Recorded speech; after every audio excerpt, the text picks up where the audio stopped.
barnaamijkeena xogta daahsoon waxaynu ku soo bandhigaynaa muuqaal ka mid ah muuqaalada ugu quruxda badan ee dhanka deegaanka ee la geliyey barta YouTube-ka. kalsoonida nafta iyo isku xisaabtanka ayaa ah shay ahmiyad weyn u ah qofka bani'aadamka adiga oo tawakalaya Allah subxaanahu wa ta'ala. waa inaad ogaataa marka ay xaajadu kugu licsan tahay in cidda kaa toosinaysa ay tahay naftaada oo keliya adiga oo ku xirnaanaya ilaahay. marka aad guuldarraysatana waxaa kaa soo celinayaa inay tahay rabitaankaagu halka uu gaadhsiisan yahay oo ilaahay kula garab galo. qiimaynta naftaada ha ka qiyaasin sida ay dadku ku arkaan, laakiin ka cabir qaado dareenkaaga. haddii aad ogaato naftaada iyo xaaladdaada, ahmiyad ma siinaysid waxa ay dadku kugu tilmaamaan. ha isku mashquulin hamiga adduunyada, waayo ilaahay baa iskale dunida oo dhan.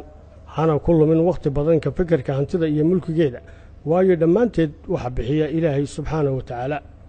hamiga mustaqbalkaaguna waxa uu ku jiraa gacanta ilaahay. haddii aad ilaahay raalli geliso, isna waa kaa raalli noqonaya, waxaana uu kaaga filan yahay ilaahay inuu kuu dhammaystiro waxa hamigaagu yahay. mar kasta oo xaaladdu kugu xun tahayna ilaahay tala saaro adiga oo baryadiisa u gaadhyeelaya. murugada waxaa baabi'iya sujuudda, farxaddana waxay ku timaadaa dacwadda.